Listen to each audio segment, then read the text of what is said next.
룻기는 어떤 책인가? 구약성서의 세계의 21번째 룻기서에 대해서 우리가 개괄적인 그 내용을 살펴보도록 하겠습니다. 우리가 잘 알다시피 룻기서는 사사기와 사무엘서 사이에 위치하고 있기 때문에 우리가 그 위치적인 면에 의해서 많은 사람들이 혹시 역사서가 아닌가라고 하는 오해를 할 수 있는데, 알다시피 룻기는 역사서가 아니라 성문서이며 성문서 가운데에서도 소위 이 5두루마리 가운데 속하는 책이고, 이 룻기는 77절 때 낭독하는 책입니다. 룻기라고 하는 이름은 여주인공 룻의 이름을 따라서 붙여진 이름이고, 히브리어의 명칭은 세페 룻의 책이다 이렇게 부르고, 룻기서는 전체 4장 75절로 구성되어 있는 이런 책이 되겠습니다. 우리가 그 성문서의 5두루마리라고 하는 것은 전도서, 그 다음에 룻기, 그 다음에 예레미야 애가, 그 다음에 아가서, 그리고 에스더서, 요 5권을 우리가 특별히 5두루마리다 이렇게 부르게 되겠습니다. 이 오늘날 우리가 한글 성경에서 룻기는 사사기 뒤에 위치하고 있어서 역사서 가운데 위치하고 있지만, 구약 성경 정경을 24권으로 여기는 탈무드 전통에서는 룻기는 성문서에 속한다라고 하는 겁니다. 그러나 정경에 22권이 포함된다고 생각할 때 룻기는 사사기에 첨가되고 예레미야에가는 예레미야서에 포함되는, 이 말은 뭐냐면 원래 정경이 구약 성경을 상하를 빼고 24권으로 보면 우리가 39권인데, 그렇다면 24권으로 보는 탈무드 전통이 있는데, 여기에서 정경을 22권으로 본다면 사사기는 룻기는 사사기에 속하게 되고, 그래서 하나가 빼서 23권, 그 다음에 예레미야 애가가 다시 예레미야 애가 붙어서 24권이 22권으로 된다라고 하는 겁니다. 우리가 한글 성경에서 룻기를 사사기와 사무엘서 사이에 놓은 것은 룻기 1장 1절에 사사들이 치리하던 때라는 표현에서 사사기 뒤에 놓은 것으로 우리가 이렇게 추정할 수 있습니다. 오늘날 5두루마리의 순서에 의하면 룻기는 아가서 다음 2번째에 놓여 있습니다. 5두루마리 가운데 2번째. 왜냐하면 아가서는 6월절에 읽고 룻기는 77절에 읽히기, 그래서 이 5두루마리가 유대인들의 절기와 밀접한 관련이 있는데 룻기는 77절과 관계 있다라고 하는 말씀이 되겠습니다. 그러나 이제 탈무드에 의하면, 탈무드 전통의 룻기는 시편 앞에 위치하여서 5두루마리 가운데 맨 앞에 속하는 것으로 되어 있다. 그러니까 탈무드 전통과 그다음에 유대인들의 전통에서 두 가지, 탈무드 전통의 배열 방식과 또 우리가 그 5두루마리의 다른 배열 방식 두 가지가 있다라고 하는 것입니다. 이런 배열은, 그러니까 그 룻기를 시편의 앞에 두는 배열은 룻기 내용이 사사시대를 배경으로 기록되었기 때문이다라고 하는 겁니다. 자, 그래서 우리가 이 5두루마리를 배열하는 방식이 이 시대 순으로 배열하면 제일 먼저 룻기, 아가, 전도, 예레미야 애가, 그리고 에스더입니다.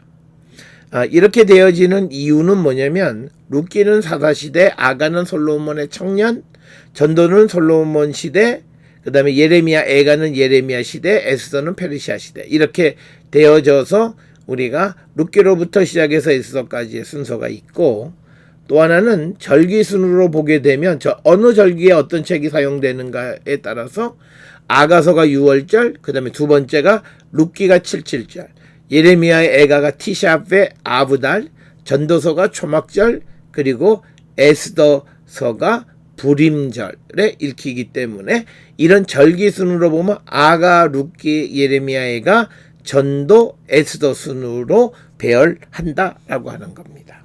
자, 우리가 이러한 사실은 이러한 사실은 여기 보시게 되면 이제 다섯 두루마리의 순서는 그 시대 순으로 하면 룻기가 사사시대, 아가가 솔로몬 청년시대, 전도서가 솔로몬 시대, 예레미야 애가가 예레미야, 그리고 에스더가 페르시아 시대다.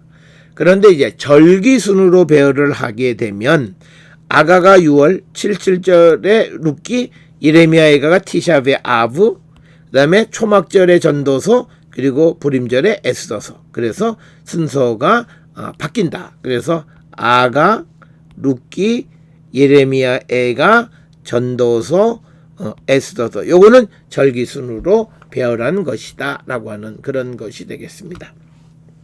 자, 우리가 룻기서의 룻은 누구인가? 룻기에만 룻이라는 이름이 12번 등장하는 하고 사람 이름이고 모압 여인이다 라고 하는 겁니다. 룻의 이름은 당연히 모압 이름이고 그 의미는 정확하지 않는데 레우트라고 하는 데서 유래되었을 것이다, 이렇게 우리가 주장을 합니다. 그러나 룻은 베들레헴 사람 보아스와 결혼함으로 엘리멜렉과 보아스의 가문을 이었고 특히 다윗의 조상이 되었고 후에는 예수 그리스도의 조상이 된 사람이 룻이다라고 하는. 따라서 룻은 매우 중요한 역할을 하는 그런 여인으로 우리가 이해할 수 있고 특히 이방인으로서 그 이름으로 된 성경이 있을 정도로 중요한 사람이었다라고 하는 것을 우리가 이해할 수 있습니다. 자, 모든 구약 성경의 책들과 마찬가지로 룻기는 언제 기록이 되었는가라는 질문입니다. 룻기가 언제 기록되었는가 하는 것은 모든 구약 성서의 다른 책들과 마찬가지로 그 대답하기가 매우 어렵습니다. 특히 룻기는 시대적 배경이 사사시대로 기록되어 있지만 그러나 거기에 포함된 사상이나 신학적 배경은 바벨론 포로 이후의 시대 정신을 나타내고 있기 때문에 룻기의 기록 연대를 추정하기는 어렵다. 이 말은 룻기가 기록되어진 시대적 배경은 사사시대이지만 룻기서에 내포되어 있는 사상의 또는 신학의 시대는 바벨론 포로 이후 시대다라고 하는 겁니다. 그러니까 기록 시대와 그 다음에 이 성경에 기록되어 있는 사건의 시대와 기록 시대의 차이가 있다라고 하는 거죠. 그래서 우리가 보통 룻기 연대에 대한 학자들에게는 크게 둘로 나눕니다. 첫째 부류는 포로 이전 시대에 기록된 것이다. 이것은 룻기 4장 17절 22절에 다윗을 언급하고 있기 때문에 다윗이 왕이 된 직후인 주전 천년경에 기록된 것으로 이렇게 우리가 추정을 하고 룻기에 기록된 족보가 다윗 왕으로 끝나기 때문에 룻기가 다윗 왕국 이전에 왕국 시대 이전에 기록되었다, 이렇게 주장을 합니다. 룻기 1장 1절에 사사들이 치리하던 때라는 기록을 통해서 사사시대에 기록됐다. 그러니까 다윗 왕국 시대 이전, 즉 사사시대다라고 하는 그런 주장이 있다라고 하는 겁니다. 두 번째 그런 주장은, 두 번째 견해는 룻기가 정경으로 받아들여진 주전 164년 이전에 기록되었다는 주장. 그러니까 매우 후기다라는 거죠. 즉 포로기 이후 시대에 룻기가 기록되었다, 이렇게 주장을 하는 학자들도 있습니다. 오늘날 대다수의 학자들은 룻기가 포로기 이후에 기록되었음을 주장합니다. 특히 주전 5 내지 4세기의 연대를 많이 주장을 합니다. 이러한 주장을 하게 된 가장 근거는 룻기의 언어가 이 시대적 특징을 나타낼 뿐만 아니라 아람어화된 표현이 등장하기 때문입니다. 그리고 또 뿐만 아니라 룻기에 기록된 법률적 관습이 포로기 이후의 관습이다라고 하니까 관습. 룻기 4장 7절의 관습은 신명기 25장 9절의 관습보다 이후의 상황을 나타내고 있다라고 하는 겁니다. 또 룻기의 문학적인 성향이 포로기 이후 시대의 상황을 반영하고 있다. 그리고 특히 룻기의 목가적 분위기는 상대적으로 조용한 시대를 나타내고, 그래서 룻기와 후기 성서 문학과 비교하여 룻기가 포로기 이후 시대에 기록되었다라고 주장하는 그런 견해들이 많은 지지를 받고 있다라고 하는 겁니다. 여기서 한 걸음 더 나아가서 룻기에 기록되어 있는 신학적 또는 주제적인 측면에서 룻기가 후대의 작품임을 알 수 있다는 거죠. 특히 이방인이 이스라엘 총에 들어올 수 있다거나 이스라엘 사람들이 이방 여인과 자유롭게 결혼을 할 수 있는 상황은 적어도 유다 왕국 멸망 이후 바벨론 포로나 혹은 그 이후 시대에나 가능하다라고 하는 겁니다. 더 나아가서 약속의 땅을 떠난 자에 대한 고난과 귀한 자에 대한 축복 개념이 나오미의 이름의 변화를 통해서 설명, 나오미, 마라, 다시 나오미가 되는 거죠. 그래서 룻기가 적어도 귀한 자들을 위한 신학적 사고가 무르익었던 시대의 산물이다, 이렇게 주장을 합니다. 뿐만 아니라 유다와 다말의 사건이 성서에 긍정적으로 묘사될 수 있는 시대적 배경이 바로 룻기가 기록된 시대다라고 하는 거죠. 창세기 38장 1절부터 30절에서 유다와 다말과의 부정한 방법을 통하여 자손을 잇는 것이 칭송을 받는다, 그런 시대적 배경이 룻기의 배경이다. 그래서 자손을 잇는 것이 율법을 지키는 것보다 더 중요한 가치로 여겨지는 시대적 배경, 그것이 룻기의 기록된 시대적 배경인데 아마도 포로기 이후 시대일 것이다 라고 하는 그런 주장을 합니다. 룻기의 문학적인 특징, 즉 룻기의 문학적 장르가 무엇인가, 여기에 대해서 일반적으로 학자들은 역사소설로 이해하여서 노블레라고 부릅니다. 이런 주장은 룻기에 자주 발견되는 사무엘서의 표현과 유사한 것들이 발견되기 때문에 역사소설 노블레다, 이렇게 이야기를 하고, 룻기의 기록 방식은 족장의 이야기나 초기 왕정시대를 기록하는 것과 같은 그런 방법으로 기록이 되어 있다라고 하는 겁니다. 그래서 나오미와 룻의 관계는 다윗과 요나단의 관계를 우리가 연상하게 하고, 요나단이 다윗에게 사랑과 충성을 약속하는 것 같이 룻이 나오미에게 충성을 표시하는 그런 것들이 굉장히 유비적인 그런 것이다. 더 나아가서 룻기는 족장 이야기와 사무엘서의 정중한 표현을 그대로 사용하고 있다. 그래서 보아스와 룻의 만남은 룻이 엎드려 보아스에 대한 감사와 칭송의 말을 하는 것으로 끝나는 이런 모습, 그리고 이 모습은 다윗과 아비가일의 만남을 기록하고 있는 사무엘하 25장 23절 이하와 비슷하다. 그래서 아비가일은 룻처럼 자신의 얼굴을 땅에 댔다라고 하는 거죠. 그래서 다윗은 아비가일을 칭찬하였고 보아스도 같은 반응을 룻에게 보였다라고 하는 겁니다. 두 번째로 룻과 보아스의 두 번째 만남에서 보아스는 여호와께서 내게 복 주시기를 원하노라, 이것은 사무엘상 25장 32, 33절의 다윗과 아비가일의 만남에서도 이런 내용을 발견할 수 있고, 또 창세기 24장 31절이나 14장 19절, 그리고 사무엘상 15장 23절, 사무엘하 2장 5절 등에서도 이런 것들을 발견할 수 있다라고 하는 겁니다. 또 룻기에 나타나 있는 그 표현은 매우 감사가 많이 표현이 되어 있는데, 이 감사에 대한 표현은 매우 교훈적이다라고 하는 거죠. 보아스의 찬양에서 룻은 내 주여 내가 당신께 은혜 있기를 원하나이다. 나는 당신의 하녀 중에 하나와 같지 못하오나 당신이 이 하녀를 위로하시고 마음을 기쁘게 하는 말씀을 하셨나이다. 이렇게 말함으로써 이 감사하는 표현 자체가 매우 교훈적이다라고 하는 겁니다.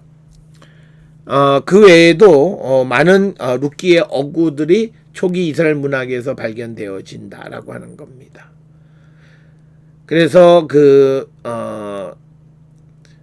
룻기에 나타나 있는 그 아람어 영향, 후기 언어의 특징이 발견된다. 이렇게 주장을 해서 이 룻기가 바벨론 포로 이후 시대의 앞에서 설명드린 것과 같은 그런 설명을 우리가 제시할 수 있습니다. 자, 룻기의 내용, 사사시대의 유다 베들레헴의 엘리멜렉은 기근으로 인해서 부인인 나오미와 두 아들 말론과 기륜을 데리고 모압으로 이주했고 그곳에서 두 아들은 모압 여인과 결혼했습니다. 그런데 엘리멜렉이 죽고 그의 두 아들 오르바와 룻과 결혼을 했는데 두 아들마다 죽자 나오미는 베들레헴으로 귀향하기로 결정했다. 그래서 두 며느리가 나오미와 함께 돌아가기를 결정하다 나오미는 이들이 고향에 남을 것을 간청했고 오르바는 시어머니를 순종했지만 룻은 시어머니와 함께 할 것을 맹세해서 베들레헴으로 돌아왔다라고 하는 거죠. 그래서 룻과 나오미가 돌아온 다음에 룻이 나오미를 잘 시어머니를 선대했고 그것을 눈여겨본 보아스와 후에 결혼을 하게 됐다라고 하는 이야기가 되겠습니다. 룻기는 룻과 나오미가 직면한 식량의 문제와 결혼 그리고 양육자의 문제를 해결해 나가면서 이야기를 전개하는 거죠. 그래서 룻기는 룻과 나오미의 식량 문제를 보리수확을 통해서 해결하고 과부인 룻과 나오미의 사회적 신분의 문제는 보아스와 룻이 결혼을 통한 출산을 통해서 해결하고 그래서 룻기는 가나안의 전형적인 생산의 주제를 통하여 룻과 나오미의 문제를 해결해가는 그런 방식으로 기록하고 있다. 그래서 룻기의 구조 보면 1장 1절부터 5절은 나오미가 가족을 잃는 이야기 1장 6절로 19절까지는 룻이 나오미와 함께 머물기로 결심하는 것 1장 19절부터 22절까지 나오미와 룻이 베들레헴에 도착하지만 빈궁한 삶을 살았다는 것 2장 1절에서 23절에 룻과 보아스의 만남 3장 1절부터 18절에 룻이 보아스에게 청혼하고 4장 1절부터 12절에 보아스가 나오미의 기업을 무르고 룻과 결혼을 했고 그래서 4장 13절부터 22절 나오미의 가게가 다시 회복되었다라고 하는 내용으로 기록이 되어져 있습니다. 자, 룻기의 목적이 뭐냐?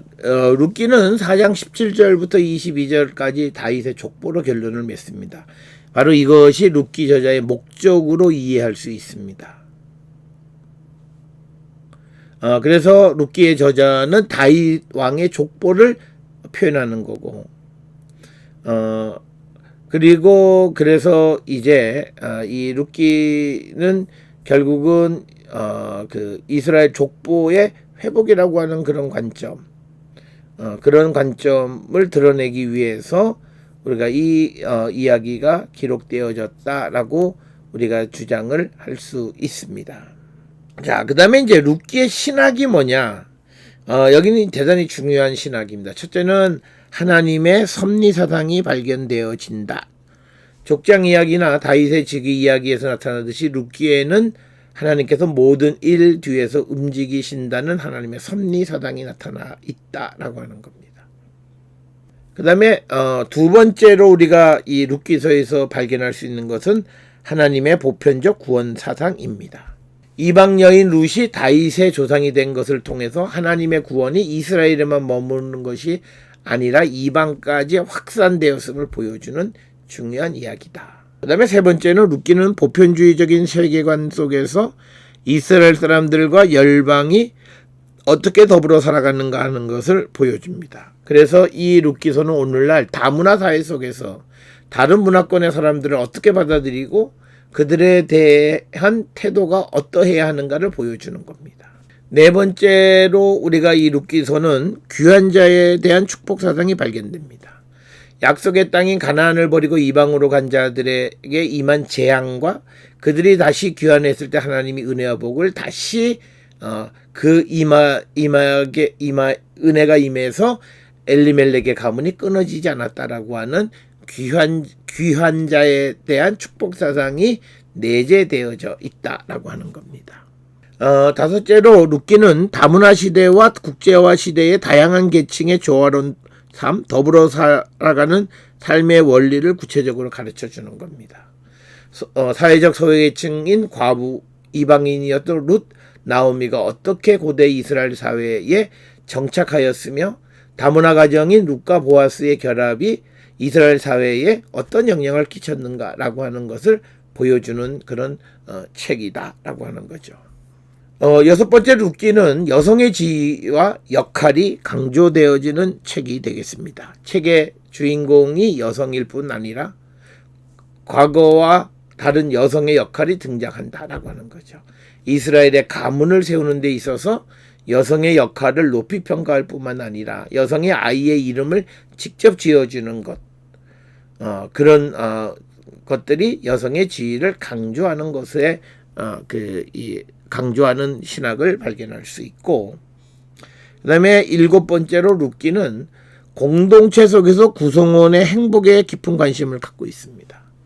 전통적으로 미망인들은 시집간 가문에 속한 자로 여김을 받고 이들의 행복은 무시되어 왔으나 룻기에서는 나오미가 오르바와 룻에게 자신의 삶에 대한 선택권을 부여할 뿐만 아니라 이들의 결정을 존중하는 것 뿐만 아니라 베들레헴 사람들은 보아스와 모압 여인 룻의 결혼에 대하여 축복함으로 개인의 선택을 비난하지 않고 존중한다라고 하는 굉장히 중요한 신학적 사상이 이 룻기서에 들어있다라고 하는 것, 이것을 우리가 기억하셔서 이 룻기서는 비교적 후기에 기록되어져서 구약 성경 전체의 신학적 사상을 아우르는 굉장히 중요한 책이다라고 하는 것을 우리가 잊지 말고 우리가 이 룻기서를 접해야 되겠고, 단순히 어떤 고부간의 갈등, 효심, 물론 그런 것도 언급하지만 그것보다 더 중요한 그런 신학적인 테마들이